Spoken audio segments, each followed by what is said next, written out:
الحمد لله وكفى وسلام على عباده الذين اصطفى أما بعد فأعوذ بالله من الشيطان الرجيم بسم الله الرحمن الرحيم ومن أظلم ممن منع مساجد الله أن يذكر فيها اسمه وسعى في خرابها أولئك ما كان لهم أن يدخلوها إلا خائفين لهم في الدنيا خزي ولهم في الآخرة عذاب عظيم صدق اللہ العظیم۔ 7 جنوری 2022 کا آج کا ہمارا موضوع جمعۃ المبارک کہ اس بیان میں مساجد کی تعمیر و تخریب ہے، مساجد کی عظمت ہے۔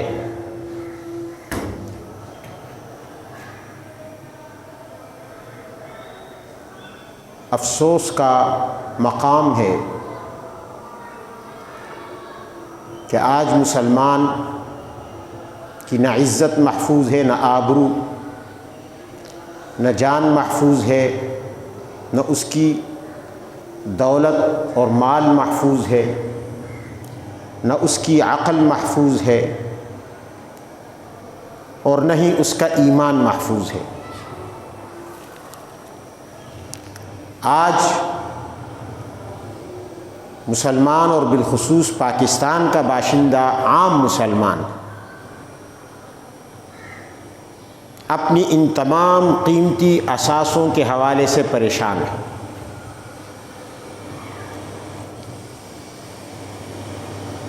ایسا لگتا ہے جیسے جنگل کا ماحول ہو، جہاں نہ جان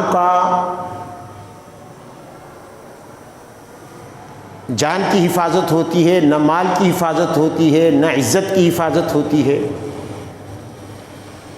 اور ایمان کا تو سوال ہی پیدا نہیں ہوتا۔ سوال یہ ہے کہ یہ ملک قائم کیا گیا تھا ایک نعرہ لگا کر کہ لا الہ الا اللہ۔ اس ملک کا مطلب ہے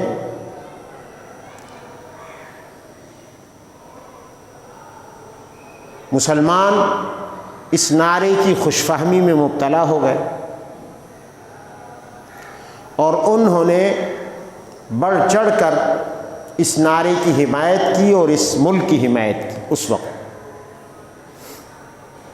کہ یہاں لا الہ الا اللہ کی چھتری کے نیچے ہماری جان محفوظ ہوگی، ہمارا ایمان محفوظ ہوگا، ہماری عزت و آبرو محفوظ ہوگی، ہماری عقل محفوظ ہوگی،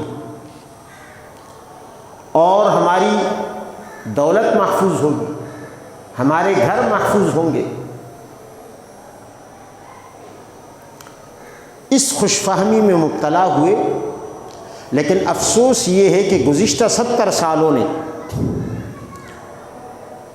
اس خواب کو بکھیر دیا ہے، اس خوش فہمی کی بنی ہوئی عمارت کو مسمار کر دیا ہے،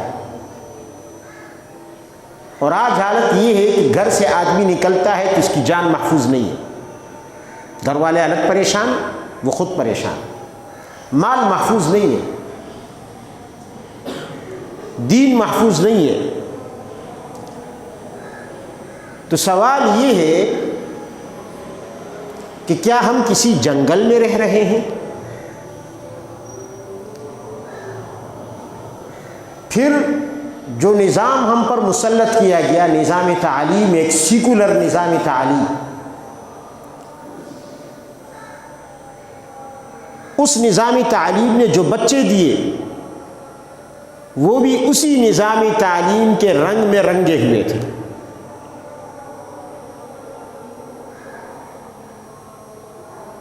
اور انہوں نے یہ ثابت کیا کہ پہلے دن سے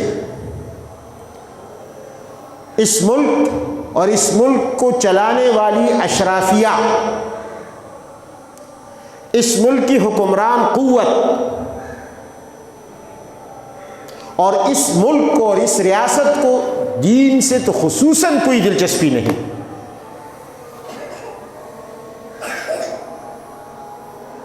ایمان سے کوئی سروکار نہیں، اسلام سے کوئی دلچسپی نہیں۔ اسلام بگڑتا ہے، بنتا ہے، اس میں خرابیاں پیدا ہوتی ہیں، انہیں پرواہ نہیں۔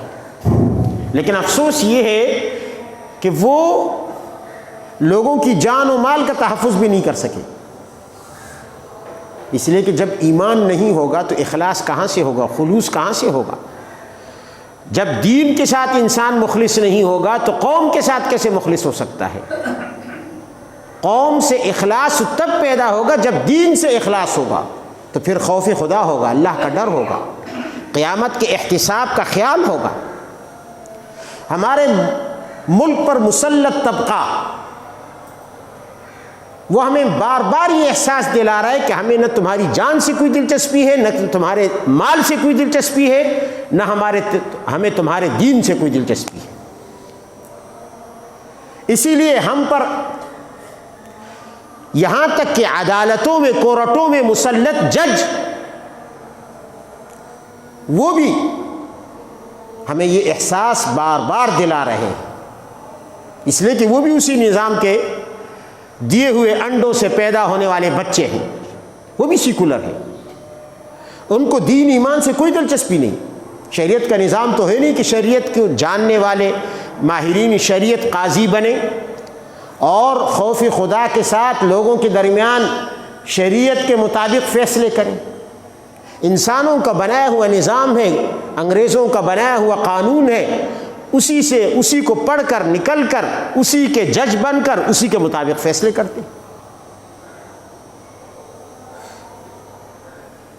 یہی تو وجہ ہے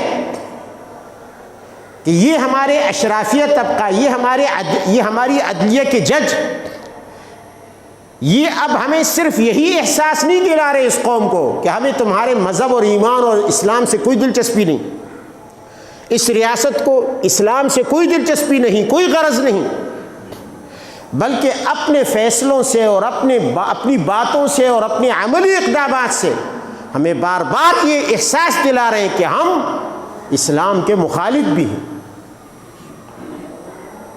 بلکہ میں سمجھتا ہوں کہ یہی وجہ ہے کہ 70 سالوں کے اس دھوکے کے بعد جب احساس ہوا لوگوں کو تو کچھ لوگوں نے ہتھیار بھی اٹھائے اس ریاست کے خلاف، اس ملک کے خلاف۔ کیوں اٹھائے؟ انہوں نے یہی کہا کہ لا الہ الا اللہ کی بنیاد پر ہم سے دھوکہ ہوا۔ کہاں ہے وہ لا الہ الا اللہ؟ مساجد یہاں مسمار کی جا رہی ہیں، مدارس کو یہاں تنگ کیا جا رہا ہے، مسلمانوں کی جانوں کو یہاں خطرہ ہے، ان کی عزتیں اس ملک میں محفوظ نہیں۔ تنگ آمد بجنگ آمد، انہوں نے اس موقف کے تحت ریاست کے خلاف ہتھیار اٹھا دیے کہ ہمیں اس ریاست سے کیا کرنا ہے۔ دیکھو آج ہندوستان میں مسلمانوں نے کشمیر کو چھوڑ کر، کشمیر کا مسئلہ تو ایک الگ مسئلہ ہے، باقی ہند میں انہوں نے ہتھیار نہیں اٹھائے، حالانکہ حکومت ہندو کی ہے، عملاً سیکولرزم قانوناً نافذ ہے، لیکن یہاں کے عوام نے، یہاں کے لوگوں نے کیوں ہتھیار اٹھائے؟ کیوں وہ لڑ رہے ہیں پہاڑوں میں؟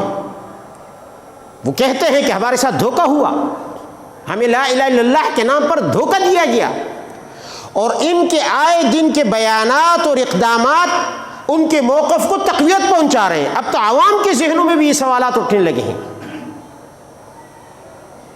آج سپریم کورٹ کا جج جا کے مندر میں کہتا ہے کہ اگر یہ مندر غیر قانونی ہے تو ہم اسے ریگولائز کر دیں گے، ہم اسے قانونی کر دیں گے، یہی جج۔ اور جب مسجد کی بات آتی ہے تو کہتا ہے کہ یہ پارک کی جگہ ہے، لہذا اسے مسمار کر دیا جائے، مسلمانوں کا کروڑوں کا پیسہ لگا ہوا ہے، یہ کوئی حرام کا تھا؟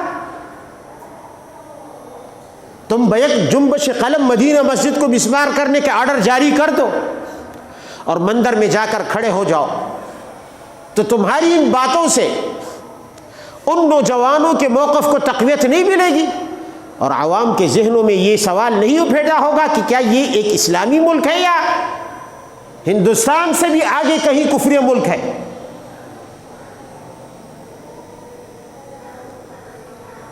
یہ تمہارے اقدامات ہیں. اور یاد رکھو تم اس ملک کے خیرخواہ اور وفادار نہیں ہو. یہ فیصلہ تم نے اس لیے دیا کہ مسجد کو ڈھا دیا جائے تاکہ تمہیں یورپ اور امریکہ کا ویزا مل جائے اور ہمیشہ کے لیے وہاں جا کر بس جاؤ. تم سے پہلے انہیں بھی ایسا ہی کیا. آج ثاقب نثار کہاں ہے؟ اس ملک کے آئین میں لکھا ہے اسلام کی حاکمیت، اس ملک کی حاکمیت اعلیٰ اللہ کی ہے. عوام کے ذہنوں میں یہ سوال ابھر رہا ہے آپ کے اقدامات سے کہ یہ جملہ جو آئین کے سرنامے میں لکھا ہوا ہے یہ بھی اسی طرح کا ایک دھوکہ ہے جو پاکستان کے قیام کے وقت لا الہ الا اللہ کی شکل میں نعرہ لگا کر دیا گیا تھا مسلمانوں کو.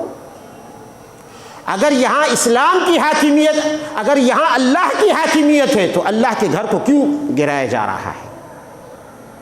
جہاں کسی دنیا کی ریاست نہیں ہوتی، کسی حکومت کی حکومت نہیں ہوتی، کسی بادشاہ کی بادشاہت نہیں چلتی.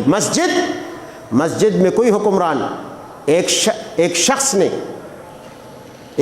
نے قسم کھائی، اپنی بیوی سے کہا کہ اگر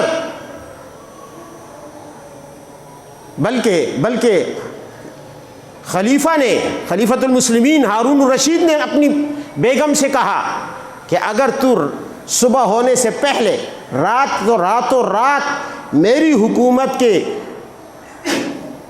حدود سے نہ نکلی تو تجھ پر طلاق ہے. وہ پریشان ہو گئی.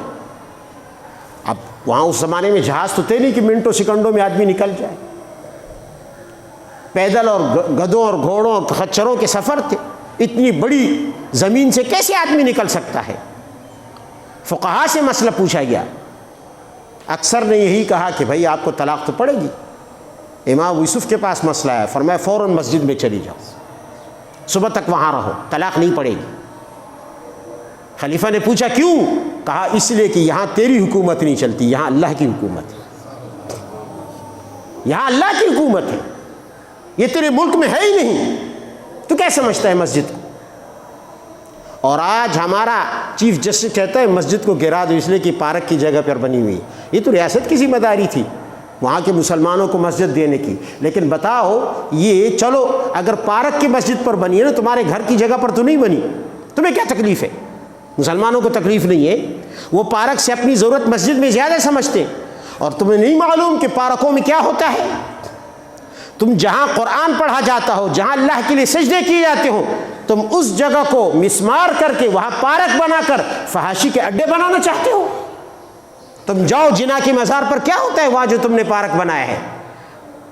کیا یہ باتیں پوشیدہ ہیں؟ یہ تو سوشل میڈیا پہ عام ہے. وہاں جو فحش کام ہوتے ہیں، اور کئی مرتبہ اخبارات اور میڈیا میں یہ چیزیں آئی ہیں، جا کے معلوم تو کرو. بلکہ تمہاری حمایت سے اور تمہاری آشیرواد سے ہو رہا ہے، تمہاری آشیرواد سے ہو رہا ہے. تم یہ رشوتیں لے کر ان کو چھوڑ دیتے ہو کہ کرو، یا جو جوڑے آ کے جو کرے. تم ایسی جگہ بنانا چاہتے ہو اللہ کے غیظ و غضب کو.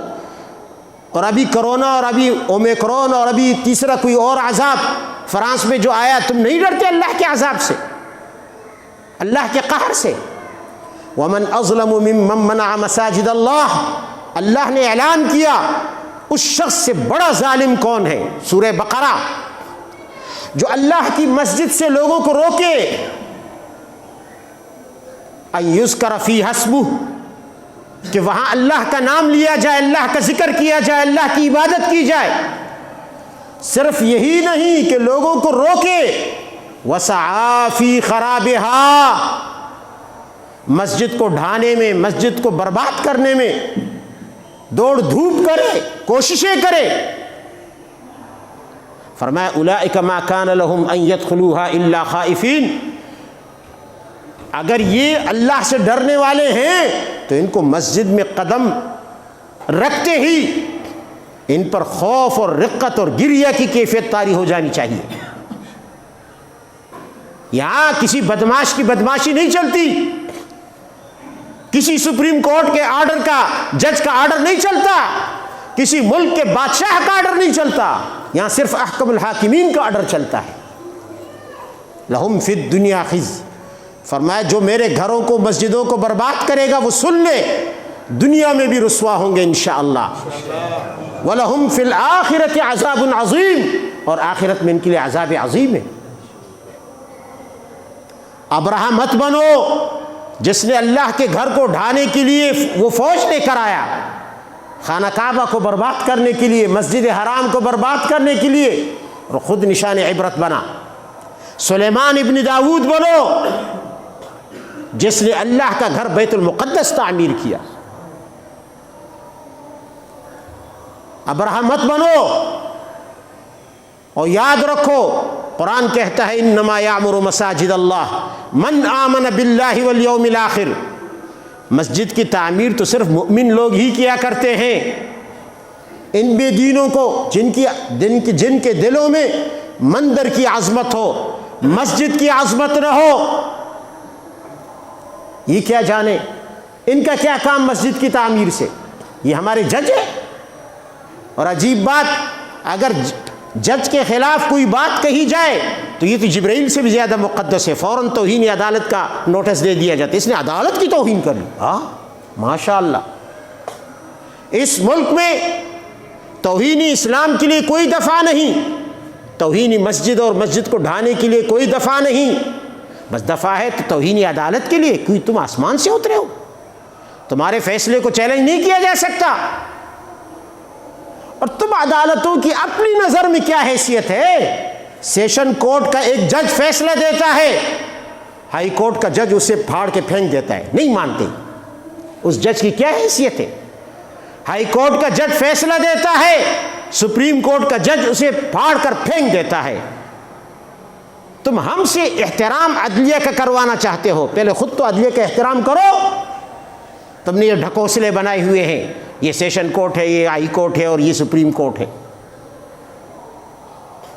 اور پھر خود ایک دوسرے کے فیصلے پھاڑتے رہتے ہو۔ نہ انصاف کرنا آتا ہے، نہ حکومت چلانی آتی ہے، نرے جاہل ہو، یہاں ایسی سیٹوں پر آ کر بیٹھ گئے ہو مسلمانوں کی قسمت کا فیصلہ کرنے کے لیے۔ پہلے اپنے اندر اہلیت تو پیدا کرو۔ اور یاد رکھو یہ ملک مسلمانوں کا ہے، وہ مساجد کی بے حرمتی برداشت نہیں کر سکتے۔ تم نے عوام کے کروڑوں کے پیسوں سے بنایا ہوا ٹاور توڑ دیا، تمہیں ترس نہ آیا ان لوگوں پر جنہوں نے اپنے خون پسینے کی کمائی سے ایک ایک روپیہ جمع کر کے اپنے لیے ایک آشیانہ بنایا تھا، تنکوں سے اپنے لیے آشیانہ بنایا تھا، اور تم نے سپریم کورٹ میں آج تک ہزارہا فائلیں پڑی ہوئی ہیں اس قوم کی، مظلوموں کی، جن کے کیس پڑے ہوئے ہیں، کیوں فیصلے نہیں ہوتے؟ 20 25 30 سال گزر جاتے ہیں، فیصلے نہیں ہوتے۔ اور جج صاحب آگے بھی پروٹوکول، پیچھے بھی پروٹوکول، لاکھوں کی تو تنخواہ ہے، کروڑوں کا بنگلہ ہے، اور اردلی ہیں، نوکر ہیں، خانسامہ ہیں۔ قوم کے پیسے تم کھا گئے، خزانے تم کھا گئے، لوٹ کر تم کھا گئے، اور لوگوں کو ایک انصاف کا فیصلہ نہیں دے سکتے، اور شیر بن گئے ہو تم مسجدوں کے لیے۔ یہ ہزارہا مسائل جو پڑے ہوئے ہیں، خون کے کیس تمہارے پاس ہیں، لوگوں کی جان و مال کے کیسز تمہارے پاس ہیں، لوگ رل رہے ہیں، انہوں نے اپنی دولتیں لٹا دی ہیں تمہاری کورٹوں پر، زندگی بھر کی پونجیوں سے وہ محروم ہو گئے، تم نے محروم کیا انہیں، وہ سڑک پر آ گئے، تم کسی ایک پلاٹ کا فیصلہ نہیں کر سکتے، اس پہ 30 سال لگا دیتے ہو، ایک زمین کا فیصلہ نہیں کر سکتے، نسلیں گزر جاتی ہیں۔ کہتے جی یہ دیوانی کیسے انسان کو دیوانہ بنا دیتا ہے؟ انسان کو کیس نہیں بناتا، تم بناتے ہو، تم نے انسانوں کو پاگل بنا دیا ہے، تم نے انسانوں کو محروم کر دیا ان کی جمع پونجی سے، اور ان کے خزانوں پر، ان کی جیبوں پر بھی ہاتھ مارتے ہو، ان کے خزانوں سے بھی تنخواہیں لے لے کر، مراد لے لے کر اپنے اور اپنے بچوں کا پیٹ پالتے ہو، اور انہیں شرم کرو، انصاف نہیں دے سکتے۔ تو یاد رکھو مسجد اللہ کا گھر ہے، ہاتھ بھی لگایا تباہ و برباد ہو جاؤ گے۔ اس ملک پر پہلے سے کم عذاب ہے۔ اللہ تعالی ہمیں ایسے ظالم حکمرانوں سے ہماری ایمان و جان کی حفاظت فرمائے۔ وآخر دعوانا الحمدللہ۔